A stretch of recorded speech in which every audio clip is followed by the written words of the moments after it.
Olá, eu sou Maria Luísa e você está no canal do Fabrício. Hoje eu tenho a alegria de apresentar um novo quadro no canal, que é o Café, Bolo e Música, onde convidaremos um nome relacionado à música para falar de sua história, num bate-papo informal numa mesa de café. Nosso primeiro convidado é o Hernani Fornari, pioneiro em música com o tema das terapias alternativas no Brasil. Espero que vocês se divirtam como nós nos divertimos em realizá-lo. Mais profundo.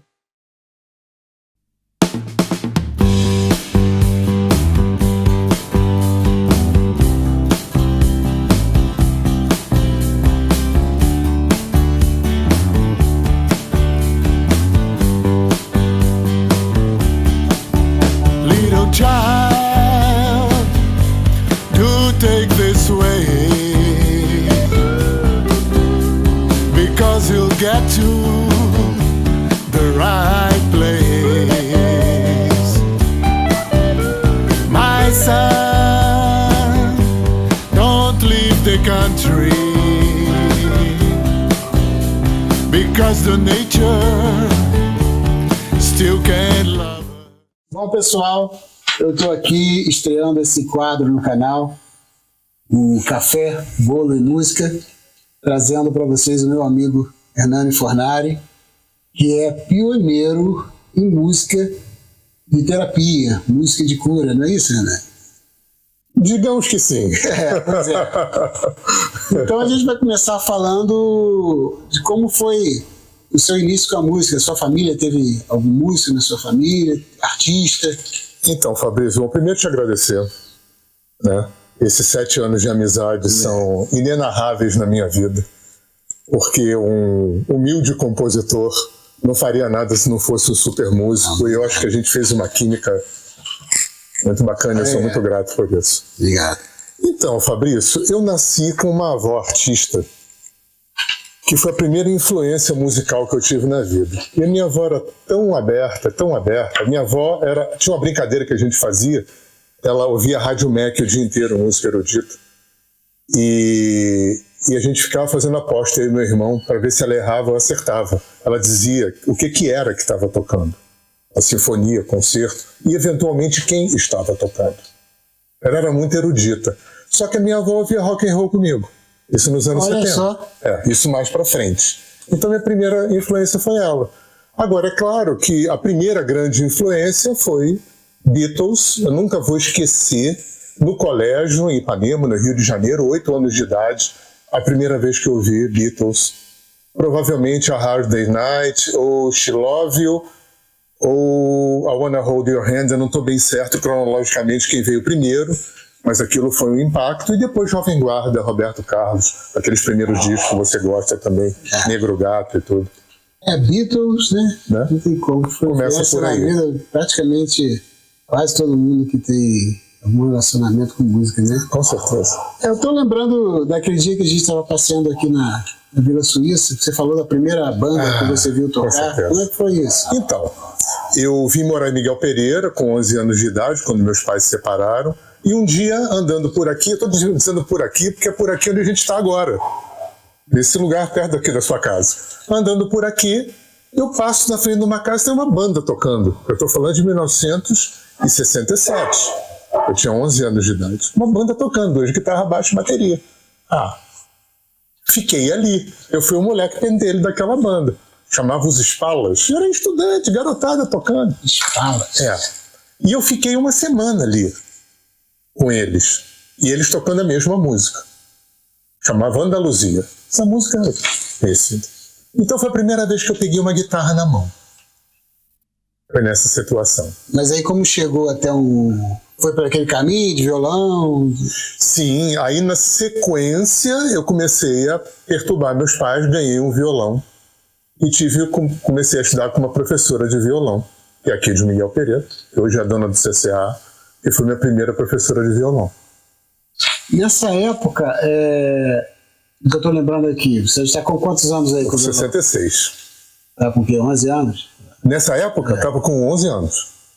Eu estava lembrando daquelas gravações que a gente fez, das suas músicas mais antigas. Já tinha música ali? Não. Aí eu comecei a estudar violão com 11 anos. Com 13 anos eu fui estudar num colégio interno. E mesmo não? Não, em Nova Friburgo. E ganhei minha primeira guitarra. Qual foi? Comecei um programa para músicos. Era uma guitarra Rei dos Violões. Nossa! Rei dos Violões, que a alavanca tinha uma mola embaixo. Era uma ponte que tinha uma mola embaixo. Era surreal. Essa foi minha primeira guitarra. E aos 13 anos eu compus a minha primeira música. Que tá é uma daquelas que a gente gravou, né? Que é uma daquelas que a gente gravou. Hey Man? Não, Hey Man. Não, perdão, não tá não. Não tá não, mas tá na sequência. Porque quando eu entrei para esse colégio interno, eu fiquei amigo em Friburgo estava acontecendo um movimento underground de música muito forte. Muito forte. Então tinha as bandas de baile que fora dos bailes tocavam rock and roll. E eu fiquei amigo dessa galera. E aí eu compus aquelas músicas que a gente gravou. E eu dava umas canjinhas. A primeira vez que eu toquei ao vivo na minha vida foi numas canjas com essas bandas que tocavam algumas dessas minhas músicas também. Isso eu tinha 13, 14 anos. Eu me lembro de você ter contado para mim uma história do seu pai, que ele trouxe os instrumentos. Como é que foi essa? Então, com 16 anos eu saio desse colégio interno, vou morar no Rio de Janeiro. Eu fui cria, eu adolesci em Laranjeiras, na Zona Sul, e meu pai era jornalista internacional e viajava muito. Um dia traz uma Gibson, de segunda mão, que ele comprou em Nova York, numa loja chamada We Buy Guitars, que até hoje existe. E não é, né? Uma Melody Maker, ela existe até hoje, a Suzette, você já conheceu. A Suzette, que é o nome que a gente deu para ela, uma Melody Maker. E 1972 que eu ganhei essa guitarra. Só que aconteceu uma coisa interessante no meio disso aí. Eu estava começando a minha história com fotografia. Eu fui fotógrafo durante muito tempo. E eu queria comprar um equipamento. Eu não me lembro que arranjo que o meu pai fez, que ele importou uma Strato. Eu lembro de você ter comentado isso. Você imagina uma Strato branca 72, igualzinha do Hendrix. Essa Strato ficou no meu quarto um mês. E aí eu tive que vender, porque esse dinheiro é que me facilitou comprar o equipamento fotográfico. Agora imagina uma guitarra dessa hoje, né? 50 anos depois. Tá uma grana. E é uma guitarra, né? Era uma American... Isso, 72, a guitarra 1972, novinha, zerinho. Veio zero, numa case quadrada linda, e eu ainda surrupiei o cabo, o encordoamento reserva, as palhetas e o strap dela, que já ficou de recordação para mim. E vendi essa guitarra... Eu não estou bem certo disso. Eu tenho a impressão que eu vendi essa guitarra para o Gabriel O'Meara, que era um guitarrista americano que estava gravando Novo Aeon com Raul. Nós nos falamos por telefone, mas eu não lembro bem se eu vendi para ele realmente essa guitarra. Falando em Raul, você que é brotherzaço de duas figuras lendárias aqui na nossa região, e também tem música no disco do Raul, que é o Buibil, né? Aí a gente avança no tempo, aí 1986. Não, mas aí a gente deixa... Vamos deixar essa história depois. Então, Hernani, a gente estava... Antes da gente ser interrompido aí pelo caminhão, a gente estava falando de 72 e eu te perguntei sobre o que vocês tocavam na época, né? Eu imagino o que estava sendo... que a galera escutava, devia ser muito progressivo, né? E também sobre o lance da Mother Sound, dos discos. Pois exatamente. Eu tive essa sorte de ter esses amigos que compravam disco importado, mas a nossa referência era aquele programa de rádio, que era um programa diário. Imagina isso, no começo dos anos 70, um programa diário de 1 hora, na Rádio Jornal do Brasil, chamado 60 Minutos de Música Contemporânea, com Carlos Alberto Sion, e ele tocava... Ele era tipo o Big Boy do rock. Ele acessava tudo que saía logo em seguida. Então a gente ficava usando o programa como referência. Saiu semana passada o último disco do fulano de tal, ninguém tinha ouvido falar. A gente na Modern Sound tinha esse disco. Agora, a gente ouvia mais do que tocava nessa época, né? Então, uma coisa que era muito forte nessa época, Fabrício, era o panorama do rock brasileiro no Rio de Janeiro. Muita banda. Imagino. Muita banda. A Bolha, Paulo Cláudio Maurício, tinha uns concertos domingo no MAN, no Museu de Arte Moderna, tinha uns concertos na Uni, lá dos estudantes, e tocava essas Veludo, a banda que deu origem ao Vimana, que era o Albatroz, com o Lulu Santos, começando a história dele como guitarrista. Depois o Vimana, eu assisti Vimana, aí você vai me perguntar o Lobão, sim, eu fui amigo do Lobão. Eu e o Lobão, a gente namorou 2 irmãs, a gente ficou muito amigo. E o Lobão não é muito virtuoso, né? O Lobão, com 16 anos, eu tocava bateria e violão extraordinariamente bem. E eu assisti todo esse começo do Vimana.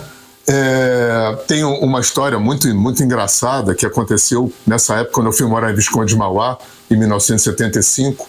O meu compadre mesmo, ele ficou hold do Eduardo Dussek. E levou o Dussek na minha casa eu passar o Réveillon. Mas isso nos anos 70? Não, isso 75, foi 76. Aí chegou aquele cara com quase 2 metros de altura, né? Com cara de polonês, realmente ele é o polonês, o filho de polonês, figuraça. E a cena que eu nunca vou esquecer, eu estava relembrando isso com meu irmão outro dia, eu meio ripão assim, eu tinha um tanque cheio de roupa que já estava fedendo. A gente jogava roupa ali e tudo, e lavar roupa é um saco, né? E o Dussek resolve lavar a roupa. E fica aquele cara com 2 metros de altura, com um pano enrolado na cabeça, lavando roupa, cantando Calbi Peixoto e Ângela Maria aos berros. Olha o nosso caminhão amigo aí, ó. Não, tudo bem, faz parte. E a vizinha, que era uma senhorinha da roça, olhando apavorada aquele cara gigante cantando música de rádio aos berros, lavando roupa. Esse era o Dussek. E fiquei amigo do Geraldo Darbeli, que era baterista do Dussek, que depois foi baterista do Peso, daquela banda que cantava Cabeça Feita, daquele compositor que... O Peso foi a banda que lançou um disco, né? Lançou um disco, só fez o sucesso dessa música, que era uma música do Guilherme Lamounier. Era o mesmo que fez aquela música que fez sucesso com o Fábio Júnior, Enrosca no pescoço, mas não queira... Não, então, essa música eu disse que era um blusão, não é isso? Do Cabeça Feita é. Não, blusão, Era um blusão. E o Geraldo abriu um pub, o pessoal mais antigo vai lembrar, na Barata Ribeiro, chamada Palusa. Eu tive muita inserção nesse pub, porque eu fiquei muito amigo do Geraldo, e a banda de apoio, a banda era o Geraldo na bateria, um tal de Celso Blues Boy na guitarra. O Mário Cabralha tinha sido pianista de uma banda muito underground no Rio, que eu ouvi muito, que era Diana e Stu. Diana e Stu era um casal que tinha uma banda com um grande guitarrista que foi esquecido no rock brasileiro chamado Barroco. Eu nunca ouvi falar. Super guitarrista, Barroco. Foi muito meu amigo também, a gente acabou herdando a mesma namorada naquela época, fiquei muito amigo do Barroco. E o Mário Cabralha era o pianista, ele veio a ser pianista do Peso depois, e o baixista era o Paul de Castro, que depois foi baixista, se eu não me engano, dos Mutantes, acho, não tenho certeza. Mutantes, falar nisso, que tem aquele disco maravilhoso, que nós adoramos, e Tudo Foi Feito pelo Sol. Aham. Tá. Corta aí. Não, o disco é maravilhoso, só que na época, cara, pra quem ouvia Yes, e eu tive o prazer de assistir muitas vezes. Você sabe que eu amo esse disco, né? Eu gosto do disco hoje, mas na época a gente ouvia Yes, né? E aí você ouvia uma banda que clona Yes, né? Até a Rita Lee achava ridículo. Aliás, nas memórias da Rita Lee, ela conta um negócio muito engraçado, que quando esse disco estava sendo lançado, ela estava no backstage vendo um show do Yes. Tava vendo o Yes, né? E aí ela pensou na hora, ela falou, caramba, aqueles babacas estão lá imitando o Yes, eu tô aqui vendo os caras tocando ao vivo. E ela ainda fala que foi parar na cama do Bill Bruford, não sabe como, no dia seguinte, que é um grande baterista, né? E aí, Fabrício, eu tive uma inserção muito grande nesse mundo do rock carioca brasileiro nos anos 70, né? Porque a gente estava ali e... Então, continuando nessa época e falando de rock, vamos falar também um pouquinho de música brasileira. Porque eu nasci em 75, né? Você já estava tocando. Meninas, vamos de novo. Estamos no interior, temos cachorros e caminhões passando, faz parte. Então, eu queria saber de você o seguinte, porque quando a gente hoje olha para trás, quem é mais novo, as informações são... Não dá para ter uma ideia certa de como era o poder da música e o alcance naquela época, os estilos de música. Eu estava falando do rock e o MPB. Era aquilo mesmo que hoje se diz que era, né? Era aquela força, realmente. Fabrício, olha só. Como é que você foi para esse caminho também? Você começou a se ouvir? Não e sim. Vamos lá. Até os 18 anos eu tinha um preconceito, tipo não vi, não gostei, não ouvi MPB, achava música brasileira horroroso. Tipo não vi e não gostei. Até que um grande amigo meu, que já faleceu, me obrigou a ouvir o disco que abriu esse portal para MPB na minha vida, que foi o Caetano e Chico ao vivo. Que para mim é uma referência até hoje. Disco rock and roll total. Né? Lani Gondim tocando guitarra, negócio maravilhoso. E na sequência, o Expresso 2222 do Gilberto Gil. E eu fiquei muito amigo do Bruce Henry também na época, porque eu era rato de Teatro Casagrande, onde tinha o Soma, que era a única banda de rock brasileiro que cantava em inglês. Então a gente corria às segundas-feiras no Casagrande para ver o Soma, para ter um respiro de ver alguma banda de rock cantando em inglês. E o Bruce fez aquele quarteto sensacional, que era o Lani Bruce Tutti Perna. O Tutti Moreno, mega baterista, né, que depois casou com aquela cantora, a Joyce. E o Lani, que sumiu, e o Bruce Henry, que até hoje está aí na sequência tocando contrabaixo. Nessa época tinha também, não sei se você chegou a ter a oportunidade de assistir o cara que eu gosto muito, que é casado com a Flora Purim. Não vi o Ayrton, mas eu fui muito amigo da Niura, que é filha da Flora. Aí que eu conheci o trabalho da Flora Purim, porque a Niura frequentava a minha casa. Agora, uma banda que eu tive oportunidade de ver, infelizmente não vi Mutantes com Rita Lee, mas eu assisti Mutantes logo que a Rita saiu, que ainda era a banda com Arnaldo, Sérgio, Dinho e Liminha. Eu vi muitas vezes. Muitas vezes. Antes do Tudo Foi Feito pelo Sol, né? Sim, inclusive... A e o Z, né? Naquela época. Sim, inclusive eu estava naquele livro... Ele fala sobre isso, esqueci o nome do autor. Você falou agora. Do Nélio. O Nélio fala desse show. Teve um lançamento do Tudo Foi Feito pelo Sol no fim de semana antológico no Rio de Janeiro, no João Caetano, onde tocou o Veludo, o Vimana. Foi o primeiro concerto ao vivo do Vimana, com o Veludo e os Mutantes fechando, lançando Tudo Foi Feito pelo Sol. Meu Deus do céu, que inveja. Mas, Hernani, então... Voltando pro rock and roll, e a galera de São Paulo? Não chegava, não? Som Nosso? Chegava. Som Nosso. É bacana você falar, Fabrício, porque foi muito marcante. Eu estava nos 2 shows do Alice Cooper, que teve no Canecão e no Maracanãzinho. O Som Nosso tocou, né? Cara, o Som Nosso tocou e a sensação da gente é que foi muito melhor do que o Alice Cooper. Imagino. Porque eu era de um nicho muito progressivo. E o Som Nosso é uma banda espetacular, né? E você vê uma banda brasileira na qualidade do Som Nosso, Pedrinho, Pedrão, Manito, tocando no nível de qualquer Emerson Lake and Palmer. Claro, fazendo um clone. Mas todo mundo ficou... Em português, né? Em português, todo mundo ficou alucinado. Então, Som Nosso foi uma banda. E teve uma turnê do Made in Brasil, no tempo que cantava o Cornélio na banda. Fizeram 11 shows no Teatro Teresa Raquel, que foi na mesma época que estava tendo Hollywood Rock no campo do Botafogo, onde tocou... 75. Tocou Vimana, tocou Rita Lee, fizeram um filme, tem um filme underground. Raul. Aquele batera que veio aqui em casa, com Gustavo. Claro, com Gustavo. Esse filme tem no YouTube, chama Rock é Rock Mesmo, alguma coisa assim. E eu resolvi, não me lembro porquê, ir no show do Made in Brasil. E fiquei amigo do Oswaldo, dos irmãos do Oswaldo e do Celso. E eu vi os 11 shows. No meio da turnê, da temporada, a guitarra do Celso quebrou. Eu não sei por que ele não tinha 2 guitarras. Ele tinha uma Les Paul, a Les Paul deu pau, e eu ofereci a Suzette. Eu falei já aqui da minha Gibson Melody Maker que meu pai trouxe. E ele tocou o resto da temporada com a minha guitarra. E naquele tempo tinha o Canal 100, aquele jornal que passava no cinema. O Canal 100 filmou. Depois foi toda aquela galera pro Canal 100 para ver a Suzette, né, no cinema, né? Então foi a minha conexão com banda de São Paulo, foi mais nessa área. O Made in Brasil e o Som Nosso de Cada Dia. E Mutantes, né?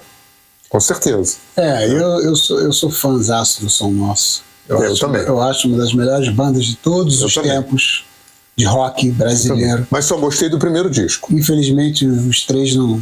Os três já faleceram, né? É verdade. Eu cheguei a ter contato com o Pedrão Baldanza pela internet. O contrabaixista. Conversei bastante com ele. O segundo disco também é muito bom. Né? É o Sábado e Domingo. Sim. Que é o lado A é funk, que é o sábado, e o lado B, que é domingo, é progressivo. Até as ideias eram diferentes, né? De fazer uma coisa, nada comercial, completamente musical. Mas o primeiro disco era o Snags. Snags. Nossa, aquilo eu ouvi até furar. Até furar. E me diz uma coisa, eu lembro que você havia falado que chegou a estudar violão clássico, mas o que foi isso? Então, essa história é a minha grande ruptura, né? Até terminar o ensino médio, eu queria ser músico. Aí naquela época, né, Fabrício, não era como hoje, né? Hoje tem Berkeley, tem escolas de música, Antônio Adolfo, tem escola para cá. Naquele tempo não. Ou você ia para o violão clássico, ou você ia para aquelas escolinhas de música que te ensinavam a tocar Roberto Carlos no primeiro dia. Não tinha alternativa. Por isso que eu encho muito a bola de guitarristas como o Barroco, o Lani, o Rick, o Fredera, porque foi uma galera, bicho, que ficou virtuosa num país onde não tinha instrumento bom. Pepeu ficou tocando Stratosonic um tempão, acho que até hoje. Não até hoje não, mas durante muito tempo. Cara, essa galera não tinha escolas de música, não tinha boas guitarras, bons amps. Era Giannini, Felpa e Pami. E essa galera conseguiu. Eu amarelei, cara, eu não consegui fazer violão clássico. Eu achava aquilo chato pra caramba. Aí eu terminei o ensino médio e tinha uma viagem que a galera riponga fazia, que era pegar o trem da morte no Pantanal e subir de carona até Machu Picchu. E eu fui.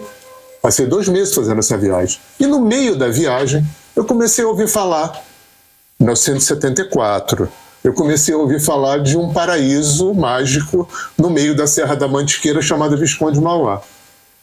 Aquilo ficou. Voltei para o Rio, entrei para a faculdade, primeiro feriado, Semana Santa, vou eu para Visconde Mauá. E nunca mais. Voltei, larguei a faculdade, aluguei uma casa em Visconde Mauá, fui morar em Visconde Mauá, o projeto de ser músico foi para o espaço, eu abri o primeiro restaurante natural de Visconde Mauá, se escreverem uma história de lá tem que me botar. Se duvidar até do Brasil, né? Porque 74... Não, do Brasil não, de forma nenhuma. Não, tinha. Já tinha? Não, 74? tinha, a gente pegou, naquela época na macrobiótica, tá, a gente pegou o comecinho, não, com certeza não. Mas de Visconde Mauá, com toda certeza, era o céu da boca. Até hoje eu tenho a placa.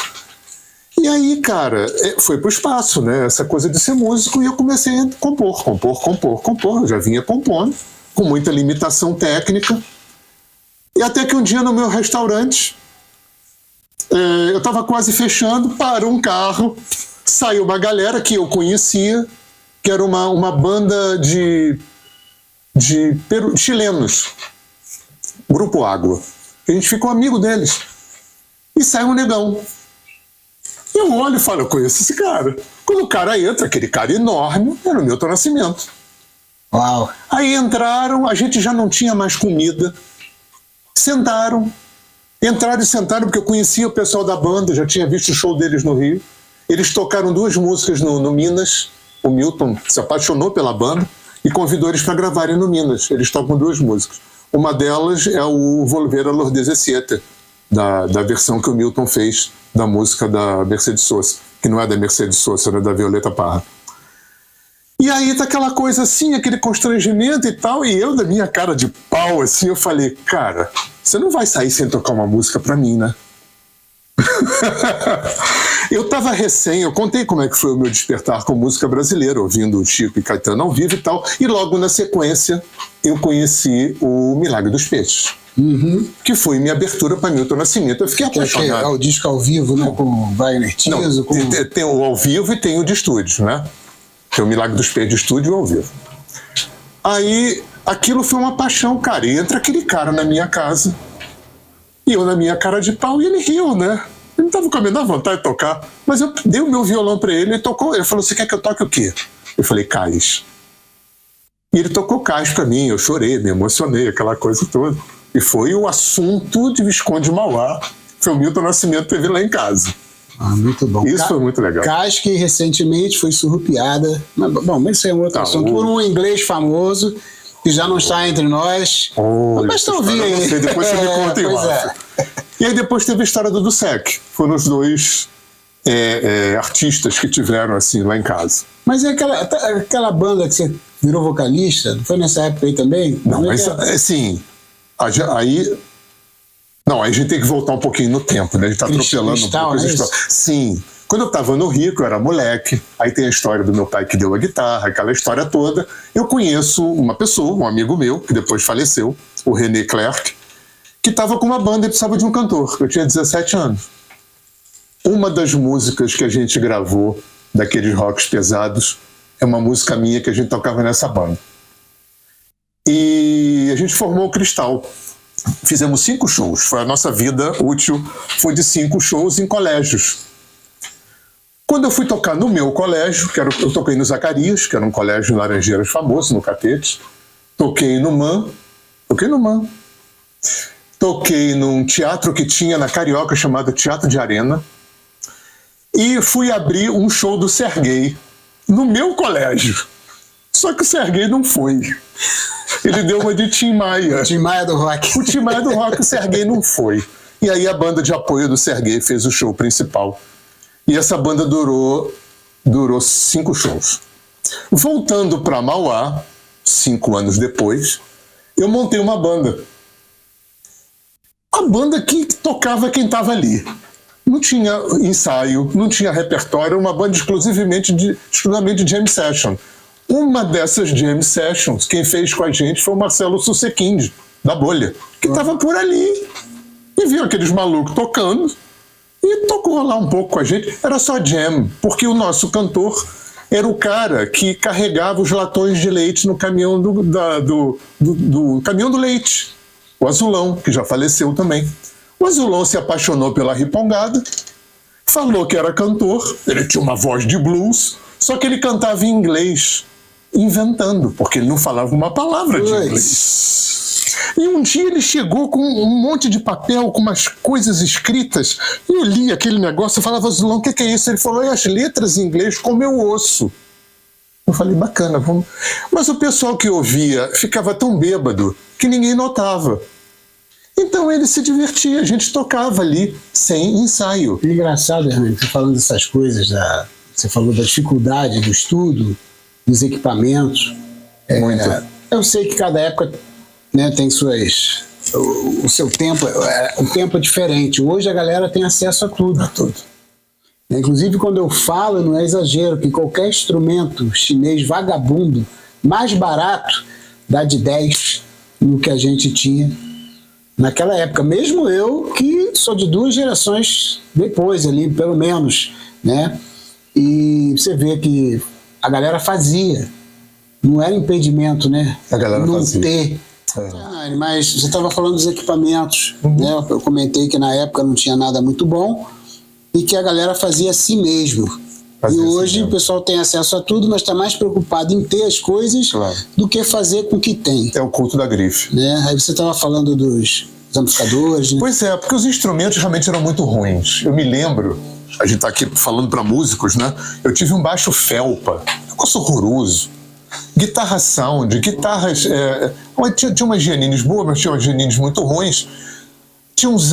É engraçado, tem uns amplificadores, se você for no Mercado Livre e botar IPAME e felpa, você encontra valvulados IPAME e felpa que eram considerados muito ruins na época, a preço de ouro, caríssimo.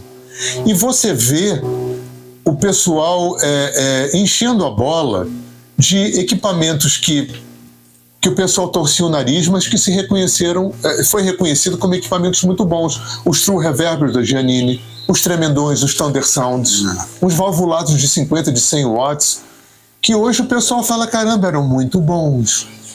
Esses amplificadores, o da Giannini principalmente, a única coisa que não era tão legal eram os alto-falantes. Mas Sim, o ampli era. Claro, os amps eram muito bons. Me diz uma coisa, conta aí pro pessoal sobre a sua primeira bateria. Como é que foi o lance com Primeira o Paulo bateria, tá. Batera? Tá. Minha primeira bateria, quando eu comprei a minha primeira guitarra, a guitarra Rei, tinha um menino que tinha uma banda que estava se desfazendo, que vendeu para mim a guitarra Rei e vendeu uma bateria Gope para um cara que era meu amigo, que me apresentou o Axis Boulder's Love do Jimi Hendrix. Mais para frente ele me vendeu essa Gope. Essa foi minha primeira bateria. Eu guardei essa bateria. Mais para frente eu compro uma Pinguim de uma pessoa. Eu estava morando num apartamento na Glória, que o meu vizinho era o grande Paulinho Braga. E o Paulinho Braga, que eu não sabia quem era, estava indo fazer um show de mulatas no Japão. E um dia bate na minha porta. Fala assim, pô, meu irmão, eu preciso de foto no passaporte. Você estava trabalhando em fotografia. Eu tinha laboratório em casa e tudo, e fiz as fotos pro Paulinho Braga. E aí, eu com a bateria em casa, o Lobão já tinha tocado na minha bateria, tinha dado umas peças para mim de presente. O Geraldo Darbili, do Peso, tinha me dado umas peças. Depois eu conto uma historinha com a bateria do Geraldo. E o Paulinho foi perguntar quanto era. Ele já estava de mudança. Eu falei, Paulinho, não sobrou nada da tua bateria, não? Ele falou assim, sobrou. Deixa eu ir lá dentro. E volta, cara, com um pedal. E volta. Eu pensei que estava com óculos aqui. E volta com um pedal Speed King da Ludwig. Nossa. E com um Zildjian de 14. Isso em 70, Bleu? 76. Ele falou, olha só, eu só tenho isso aqui. Porra! O Speed King era o must do must. Até hoje, né? Acho que até hoje, né? Pedal excelente. E ele falou, olha só, esse é o meio hi-hat. Eu tenho só a parte de cima, de baixo do hi-hat. Tudo bem? Falei, pô, tudo bem. Aí eu peguei e juntei a Gope com a Pinguim, fiz uma bateria dupla para mim. E tem uma historinha interessante, que não tem a ver comigo, mas tem de alguma forma. O Geraldo Darbili tinha uma Pinguim, toda bombada, com pele remo, pratos Zildjian, o pedal... Pinguim Uma Pinguim. Ele tinha uma Pinguim com pele remo, pratos Zildjian, caixa Ludwig e tudo, só que era Pinguim. E ele doido para comprar uma Ludwig, que era a top de bateria, né? Ele estava ganhando dinheiro, tal, com o Dussek e tal. E um dia o Geraldo fala assim, cara, eu saiu umas Ludwig de acrílico. Tava saindo bateria de acrílico. E tem uma loja que tem uma vermelha. O John Bonham usava no Led Zeppelin. Usava de acrílico? E tem uma vermelha, eu acho que eu vou comprar. Falei, bacana. Eu era amigo do Lobão também. O Lobão falou, cara, tô precisando tocar uma bateria nova, entrei pro Vima, né, e tal, o pessoal tá me pressionando. Numa loja tal tem uma Ludwig de acrílico vermelha, que eu tô a fim de comprar. Eu falei, vamos ver o que vai acontecer, né? Eu era amigo dos dois. Aí, bom, para encurtar a história, o Geraldo comprou a Ludwig porque o Lobão, numa outra loja, viu uma Tama Octaplus. Primeira batera Octaplus que chega no Brasil. A Tama estava começando a entrar no Brasil. Talvez tenha sido a primeira Tama que entrou no Brasil. E o Lobão comprou essa bateria. E graças ao Lobão ter comprado a Octaplus, e eu assisti no MAN a estreia dessa Octaplus no Vimana, foi quando estreou o Richie, também tocando no Vimana. É graças a isso e a bateria do Geraldo que eu ganhei um monte de peças deles, né? Coisas que sobraram que eles deram para mim. Eu estava falando do Richie também, só rapidinho. Eu assisti um dos shows que eu gostei muito. Eu vi o primeiro show que o Richie tocou no Brasil. Não sei se no Brasil, no Rio de Janeiro, quando ele não falava nem português. A Rita Lee trouxe o Richie para o Brasil, que ela conheceu ele na Inglaterra, e ele montou uma banda chamada Escala d'Ácida, que era uma banda que fazia cover de progressivo inglês. Ele toca a flauta muito bem, ele canta muito bem. Ele fazia cover de Gênesis, de Peter Gabriel, né, de Jethro Tull. E eu vi alguns shows do Scala d'Asta quando ele não falava nem português. Que maneiro. E me diz uma coisa, aquela história daquele violão folk... O Rita Lee. Do Rita Lee. Do Rita Lee. Então, aí fui morar na roça. Isso é dos anos 70, hein? Isso em 1978, quando meu primeiro filho estava nascendo. Eu saí de Visconde de Mauá, o Pedro nasceu, eu comprei meu primeiro sítio, aqui nessa região, em Sacra Família, e eu precisava de um violão. Eu não tinha um violão legal. E não tinha dinheiro para comprar. Tinha. Essa história é legal também. Eu comprei de um amigo meu um Del Vecchio folk gigante. Violão enorme. Gastei um dinheiro, botei tarraxa Grover, botei palheteira. O violão ficou maravilhoso. Quando eu vim morar no sítio, com 3 meses roubaram meu violão. Eu fiquei sem violão. Eu fiquei sem dinheiro para comprar. E entrei num concurso de textos sobre vegetarianismo numa cooperativa do Rio de Janeiro. Aí já começa a coisa alternativa, né? A coisa alternativa começa em Mauá. Quando eu abandono a faculdade, vou para Visconde de Mauá, abro o restaurante, aí começa a minha história com ecologia, com terapia, com essa coisa toda. Quando eu cheguei nesse sítio em 78, eu já estava embarcado surfando nessa onda toda de agricultura orgânica, yoga, essa coisa toda. E eu era ligado numa cooperativa de vegetarianos que tinha no Rio, que fizeram um concurso. Que o prêmio era passagem de ida e volta com estadia para um congresso não sei aonde, ou a grana. Aí eu ganhei o concurso, peguei a grana, fui na Casa Clarim, na rua Gomes Freire, e comprei esse Giannini Rita Lee, que ficou comigo até os primeiros shows. O modelo era Giannini Rita Lee? Chamado Giannini Rita Lee. Uau. Eu até quando eu estava fazendo esse roteiro para cá, material para te dar da minha história, eu até fui no Google para ver se eu não estava enganado. Tem mesmo esse violão dos anos 70, esse Rita Lee. E esse Rita Lee, ele sobreviveu até 1986, mais ou menos, quando começou a minha história com Bowie Bill. Hernani, mas então nessa época você já estava com ponto, você já estava com o pé já no mundo alternativo, da terapia, yoga, coisa naturalista, e já estava escrevendo sobre isso, sobre as coisas que você escreve até hoje. O que aconteceu, Fabrício? O fato de eu não ter sido músico profissional. O fato de eu ter desenvolvido uma audição musical extremamente eclética. Eu não consigo ser eclético como Caetano, porque tem certos gêneros que eu não gosto mesmo, né? Mas eu tenho uma audição muito eclética. Isso fez com que, e você é uma pessoa que conhece bem esse meu lado, eu acabei tendo 5 repertórios paralelos que foram acontecendo na minha vida. E muito em relação a minhas profissões. Então eu tenho uma história com yoga, com meditação, com mundo indiano, e tenho um repertório de mantras indianos e sânscrito. Eu dei aula de yoga há muito tempo, eu fui professor, essa coisa toda. Eu tenho um repertório de músicas espiritualistas, devocionais em português, que também é meio gêmeo dessa fase. Eu tenho um repertório de MPB, que nasce lá quando o Milton aparece na minha casa. Isso começa a partir dali. Muito influenciado por Milton, Gil, Caetano e Chico, que é o grande quarteto, assim, maior para mim. Eu tenho um repertório de folk e country. É o meu favorito. Né? A gente vai falar desse disco, né? Que é o disco que a gente está lançando agora, o Hey You.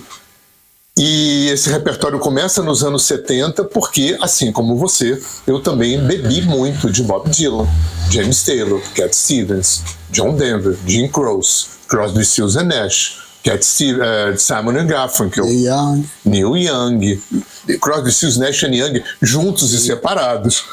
E isso gerou um repertório em inglês, que é o nosso trabalho atual, meu e seu, e um repertório caipira, que é a minha história com o Bowie Bill, que você já citou aí. Em 1986, eu conheço o Eduardo Brasil e o Cássio, que não eram Bowie Bill ainda. A gente teve um amor à primeira vista, são meus vizinhos de sítio.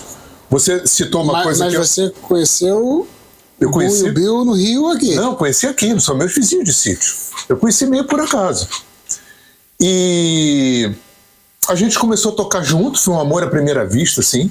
E uma história que você citou lá no começo, a gente não desdobrou, o Bull foi amigo de juventude do Raul Seixas. O Bull é amigo do Raul e do Cláudio Roberto, que foi o parceiro do Raul depois da fase Paulo Coelho. Cláudio Roberto mora aqui na nossa região também. O Cláudio e o Raul foram muito amigos do Bull. E o Cláudio é amigo do Bull até hoje. E o Raul gravou uma música, inclusive, do Bull, no disco Mata Virgem, que é O Negócio É.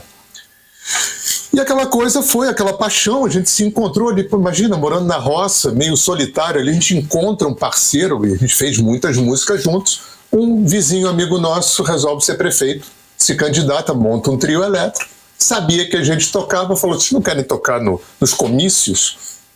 Eu falei, a gente quer. Chamamos um baterista no Rio, Mário Faria, que faleceu ano passado, ensaiamos 4 ou 5 músicas, tocamos em 4 comícios. Aqui na região, Sacra Família. A banda era você? Eu, o Bull, o Bill, que não era o Bull e Bill ainda, e o Mário Faria na bateria. Um violão, uma guitarra, uma bateria. E o Cássio cantando. Fizemos 4 comícios. Fizemos 5 comícios. Quando acabou a campanha, o nosso vizinho perdeu, morreu, num acidente de helicóptero, logo em seguida. E o Eduardo, que não era Bull e Bill ainda, o Eduardo e o Cássio se animaram. Falaram, a gente quer continuar. Chamaram o Mário, chamaram a Flávia Cavaca, que foi a baixista do Sempre Livre, que é amiga de infância deles também, montaram a banda Cabras e Bodes. Viraram Bull e Bill e ficaram 15 anos tocando pelo Brasil inteiro. Abriram a Almir Sater, enfim, em função daquela voltando para a minha história, né? Em função do nosso encontro, a gente descobriu o Almir Sater a partir da novela Pantanal. Aliás, o mundo descobriu o Almir Sater por causa daquela novela. E essa minha conexão com o Almir e depois com o Renato Teixeira criou essa outra vertente de composição exatamente numa época em que eu estava vivendo uma vida rural. Durante 10 anos eu trabalhei com horta, eu escrevi o primeiro livro de agricultura orgânica editado no Brasil, eu escrevi o primeiro dicionário de ecologia publicado no Brasil. Não foi o primeiro, porque teve um cara que lançou junto comigo na Eco 92. Nem ele sabia, nem eu sabia que a gente estava lançando. Essa história é muito engraçada. A gente se conheceu depois. E a partir daí, Fabrício, a minha música foi acompanhando o meu trabalho. Então, e me diz uma coisa, o primeiro disco é o Coração Caipira, né? Como é que foi? Do que se trata? Conta pro pessoal, como é que é? Quando eu fiz 50 anos, eu estava morando no Rio de Janeiro, eu fiquei 20 anos morando na roça. Já estava há décadas já imersivo ali no mundo de terapia? De terapia yoga. Não, mas estava imerso no mundo da Índia, yoga, meditação, terapia ainda não. Eu fiquei 20 anos aqui, trabalhando com agricultura, com apicultura e tal, eu era o cabeludo das verduras. Eu só fui cortar cabelo com 40 anos. Eu tinha o cabelo na cintura. Aí eu me separei. E depois desses 20 anos, fui morar no Rio. Aí começa a minha história com terapia, aos 40 anos. Quando eu fiz 50 anos, eu falei, eu tenho que me dar um disco. Eu já tive filho, já escrevi livro, já plantei árvore. Plantei árvore pra caramba. Tive 3 filhos e fiz um monte de livro. Mas eu não gravei um disco. Só que eu dava aula de yoga. E Laranjeiras é um bairro que os músicos escolheram para morar. E eu tinha vários músicos que eram meus alunos de yoga. E eu comecei a falar, eu ia fazer um voz e violão. Eu comecei a falar, inocentemente. Eu tô fazendo um disquinho pra mim e tal. Não pra mim. Eu quero tocar. Eu quero tocar. Porra, eu quero tocar a Fidelia Fischer, que é pianista afilhada do Herberto Gismonti. Os irmãos Caldi, que são 2 virtuosos, filho da grande pianista Stella Caldi, o filho do Luizão Maia. Falei, cara, eu tenho que fazer um disco com arranjo, né? Foi muito divertido. E aí eu fui fazer no estúdio de um grande amigo meu, Ricardo Aica, o Peninho, e fiz o Coração Caipira, com essa galera toda tocando. Foi lindo, foi lindo. Foi uma experiência maravilhosa. Com a Flávia Cavaca, do Sempre Livre, com o Sérgio Carvalho, que é o dono do Néctar, aquela casa de show em Vargem Grande. Foi muito legal. E você chegou a ter uma música que você fez com o Bowie Bill. Gravada pela atriz Lúcia Veríssimo. Pela Lúcia Veríssimo, com a produção do Rick Ferreira. O Rick, né? É. Mas que nunca saiu, foi? Cara, ela fez LP, cassete e CD. Na hora H, ela amarelou. Porque ela não teve... Ela tinha uma autoestima de cantora muito baixa, eu acho. E ela não quis fazer show. E sem show não teve disco. Não sei como é que foi essa história. Se ela vendeu os discos sem fazer show, não sei. E... Flávio Guimarães na gaita, um disco maravilhoso. O gaitista do blues. Do Blues Etívicos, claro. Um dos melhores que nós temos, né? Os melhores. Ele, o Jefferson também é muito bom, né? Mas vem cá, eu me lembro que um tempo atrás, lá no outro estúdio, você havia falado que na época que você estava como fotógrafo. Eu ia falar disso, me lembrei do Marissa Reroli. Do Astor Piazzolla. Sim. Eu fui fotógrafo bastante tempo e eu tive 3 inserções com música. Uma foi o Piazzolla, que me viu fotografando o show dele e pediu que eu voltasse no show seguinte para fotografar a Vera. Aí eu fui no hotel, conversei com ele e tal, foi muito legal. Ele é um cara distante, né? Muito estrela, né? Eu sou muito fã do Piazzolla. A outra foi um material promocional que eu fiz pro Pia. Mas então, Hernani, aí nós estávamos falando do Bowie Bill. Eu queria que você falasse o que você está fazendo agora, né, a respeito das suas músicas que tem a ver com o seu trabalho.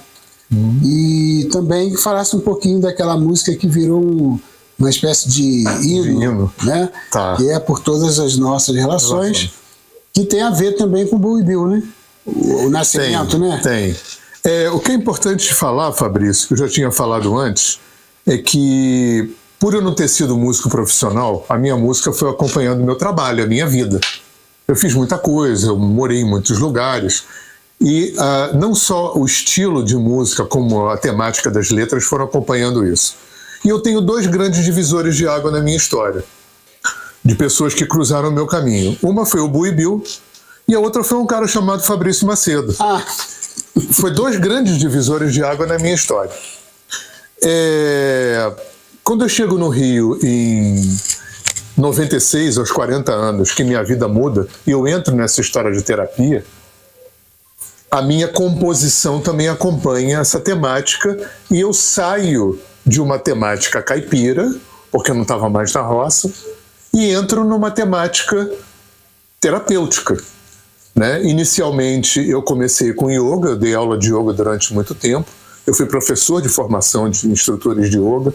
Eu fui massoterapeuta, dei formação de massoterapia pelo Brasil todo, com uma linhagem de massoterapia da medicina indiana que chama Ayurveda. Depois eu entrei numa terapia chamada Renascimento, que é uma terapia de respiração, que eu trabalho até hoje. Esse ano eu estou dando o primeiro curso de formação como professor dessa terapia. Eu trabalho há 20 anos com uma terapia que se chama alinhamento energético. E estou envolvido, não trabalho exatamente, mas estou envolvido com uma terapia que se chama constelação familiar. Aí, essa história que você falou da música, né? Eu estou com a minha esposa fazendo um workshop lá na Aldeia do Sol. A Aldeia do Sol é um centro de xamanismo norte-americano que pertence ao Bowie Bill. O Bowie Bill não são mais músicos profissionais, eles trabalham com o xamanismo. Eles são uma referência do xamanismo norte-americano no Brasil e são meus vizinhos. E durante muito tempo eu fiz workshops lá. E eu estou fazendo um workshop. Eu, o Bowie Bill e a minha esposa, Gabriela. E ela estava conduzindo uma constelação familiar. E eu estava quietinho, num canto ali. E você sabe muito bem, você é compositor também, a gente é meio médium, né? Essa coisa é meio maluca, né? De repente veio uma letra inteira. Escrevi, Gabi está constelando e eu estou escrevendo uma letra. Cachorros fazem parte da nossa vida rural. E quando acabou o workshop, eu peguei a letra e dei para o Bull e falei: Bull, faz uma música. A gente já tinha feito muitas músicas juntos. Tá. Uma semana, 15 dias depois, o Bull me liga e fala assim: irmão, eu fiz a música, vem aqui. Aí fui lá, ele tocou a música, maravilhoso. Na hora que ele tocou a música, veio, né, no meu ouvido, aquela coisa: isso vai ser o hino das constelações no Brasil. Nem foi, né? E é. Aí o Bu me contando como é que surgiu a música. Ele estava trabalhando na roça, ali no sítio, fazendo alguma coisa. Ele e o Bill. Ele lembra da letra. Só que ele não lembra da letra toda. Ele só lembra do começo da letra. Ele vira pro Bill e fala assim: Bill, olha só, eu reverencio a memória dos meus ancestrais, honro e respeito esse povo que vem lá de trás. Faz uma música aí. O Bill olha para ele e canta isso aí. Ele falou assim: peraí, foi lá, pegou o violão. Pegou o violão, voltou e fez na hora a música inteira. Deixa ela vir. Deixa ela vir. Cachorros fazem parte da nossa vida. E essa música nasceu e, rapaz, eu não tive o prazer de gravar com você essa música, mas tive o prazer... Não, mas nós gravamos. Não, sim, claro. Na primeira versão você botou o baixo e você mixou. Foi. E a segunda versão, maravilhosa também, que eu canto com a Roberta Polo. Isso. Que você que fez o arranjo todo. Foi maravilhoso também. E recebo feedbacks do Brasil inteiro. O Brasil virou o hino brasileiro das constelações familiares. Foi muito legal ter feito essa música. Mas além disso, o que está rolando agora? Pessoal que não conhece aí. O que está rolando agora? Teu som. Então, o que está rolando agora é que eu botei no ar, no Spotify, o volume 2 dos mantras indianos. Eu falei que eu tenho várias vertentes simultâneas, sou meio esquizofrênico musical, né? Como eu tenho esse pé atolado na jaca da Índia desde sempre, e os mantras fazem parte da minha história. Eu tenho instrumentos indianos e tudo. Eu lidei muito com indianos na minha vida, tive muito perto de monges, swamis e tudo. Então eu já tinha feito um disco de mantras, né, em 2002, mais ou menos. Está no Spotify, no YouTube. E agora, a semana passada, eu botei no Spotify o volume 2 desse disco de mantras, que são mantras tradicionais. Peraí, que o nosso amigo a Lua. Canino, é a Lua. Vem cá, botou Lua. o microfone aqui no espaço. Isso faz parte. E o novíssimo trabalho. O trabalho que Classic Rock. Porque é muito legal, Fabrício, é que a gente está falando da gente. Quando eu falo que foi um divisor de águas ter te conhecido, não é um elogio gratuito, porque eu não faço elogio gratuito. E você sabe que isso não é um elogio gratuito, você sabe que o upgrade que deu na minha história quando eu conheci você, não só pela nossa amizade humana, que isso é muito importante, mas pela qualidade de músico que você é, pela qualidade de operador que você é. E a nossa amizade trouxe uma coisa que eu acho que é muito legal, e eu acho que nesse disco em inglês isso se configurou. Eu estava conversando com meu filho, que é produtor musical, e ele falou: mas como é que foi, pai, essa coisa? Eu falei: olha só, eu experimentei essa coisa, para aquariano isso é complicado, tá? De ter um produtor, de ter alguém que meio que manda em mim, que fala assim: não, isso aí não é bom assim não, faz desse jeito. E eu falar: tá bom. Eu me surpreendi comigo, cara. Eu me surpreendi, isso foi maravilhoso.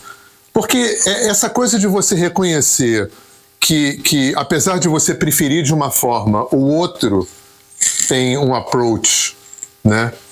Porque tem mais experiência ou mais conhecimento, que aquilo vai funcionar melhor, né? É muito legal. Essa experiência foi muito bacana ter contigo, de ter podido, eu vou usar um termo um pouco arrogante, porque não foi isso, mas delegar, né? Mas não foi delegar.